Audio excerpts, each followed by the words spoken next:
11 साल की बच्ची का नाड़ा खींच कर खोलना और उसकी छाती को हाथों से दबाने को बलात्कार की कोशिश नहीं मानने के इलाहाबाद हाईकोर्ट के फैसले पर सुप्रीम कोर्ट ने रोक लगा दी है। देश के मुख्य न्यायाधीश संजीव खन्ना के निर्देश पर सुप्रीम कोर्ट ने इस मामले का स्वतः संज्ञान यानी सो मोटो कॉग्निजेंस लिया था। हालांकि सुप्रीम कोर्ट पर भी कई सवाल खड़े होते हैं।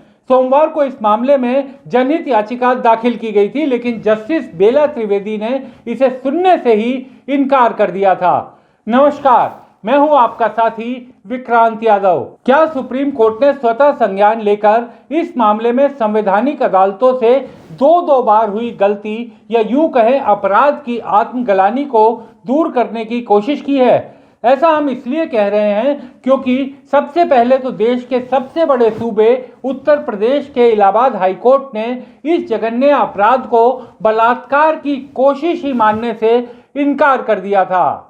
इलाहाबाद हाईकोर्ट ने अपने फैसले में कहा था कि पीड़िता के ब्रेस्ट को पकड़ना और पजामे के नाड़े को तोड़ने के आरोप के कारण ही आरोपी के खिलाफ रेप की कोशिश यानी बलात्कार के प्रयास का मामला नहीं बन जाता। फैसला देने वाले जज जस्टिस राम मनोहर नारायण मिश्रा ने 11 साल की मासूम लड़की के साथ हुई इस घटना के तथ्यों को रिकॉर्ड करने के बाद ये कहा था कि इन आरोप के चलते इस महिला की गरिमा पर आघात का मामला यानी आईपीसी की धारा 354 बी और पॉक्सो एक्ट के सेक्शन 9/10 का तो मामला बनता है, लेकिन इसके चलते रेप या रेप का प्रयास का यानी आईपीसी के सेक्शन 376 उसके साथ 18 पॉक्सो एक्ट का मामला नहीं बनता।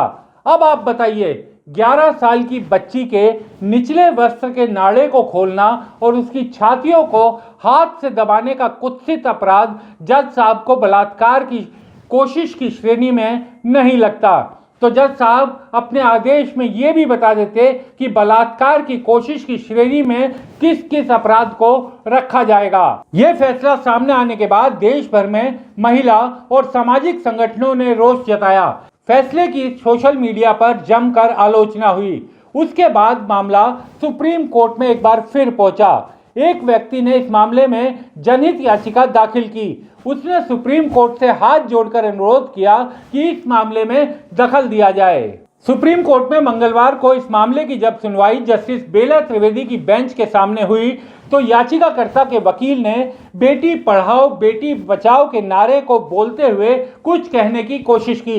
जस्टिस बेला त्रिवेदी ने उसे रोका और कहा कि लेक्चरबाजी मत कीजिए, मुद्दे की बात कीजिए, और उसके बाद उस मामले को खारिज कर दिया। जी हाँ, सुप्रीम कोर्ट में जस्टिस बेला त्रिवेदी की बेंच ने इसे खारिज कर दिया। मतलब उन्होंने इसे जनहित याचिका मानते हुए सुनने के लायक ही नहीं समझा।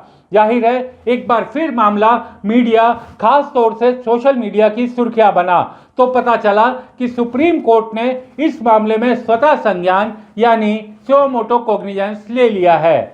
बुधवार को मामले की सुनवाई करते हुए सुप्रीम कोर्ट ने इलाहाबाद हाईकोर्ट के 17 मार्च को दिए गए इस बेहद आपत्तिजनक फैसले के विवादित हिस्सों पर रोक लगा दी। जस्टिस BR गवई की अध्यक्षता वाली बेंच ने इस फैसले को लेकर कड़ी नाराजगी व्यक्त की और कहा कि हाईकोर्ट का फैसला जज की असंवेदनशीलता और अमानवीय रुख को दर्शाता है।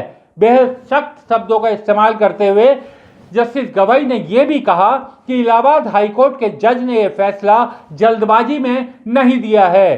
सुनवाई पूरी होने के बाद 4 महीने तक फैसला सुरक्षित रखा गया और उसके बाद फैसला सुनाया गया। जाहिर है ये फैसला जल्दबाजी में या अचानक दिया फैसला नहीं था, यानी काफी सोच विचार कर इलाहाबाद हाईकोर्ट के जज मिश्रा ने यह फैसला लिखा है। जस्टिस गवई ने कहा कि इस फैसले में की गई टिप्पणियां कानूनी सिद्धांतों के खिलाफ है और अमानवीय रुख को दर्शाती है, लिहाजा हम उनके फैसले के विवादित हिस्सों पर रोक लगाते हैं। सुप्रीम कोर्ट ने अब इस मामले में केंद्र सरकार, यूपी सरकार और हाईकोर्ट को इस मामले में पक्षकार बनाते हुए नोटिस जारी किया है।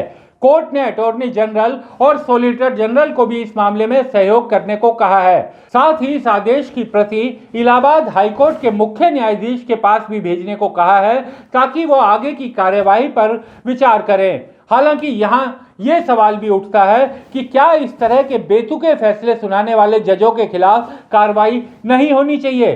क्या इस तरह की जांच नहीं होनी चाहिए कि अगर इस तरह का घोर आपत्तिजनक फैसला पूरी तरह से सोच विचार कर 4 महीने का समय लेकर लिखा गया है तो इसके पीछे क्या कारण है? वो तो इस मामले में शोर मच गया, मीडिया की सुर्खियां बन गया, वरना क्या ऐसे मामले सुप्रीम कोर्ट के स्वतः संज्ञान लेने की बात सोची जा सकती है क्या? जज साहब को कोर्ट में माय लॉर्ड ना बोला जाए तो कुछ जज साहब नाराज हो जाते हैं। तो माय लॉर्ड कुछ कीजिए, क्योंकि इस तरह के मामलों से आपकी साख पर बहुत बुरा असर पड़ता है।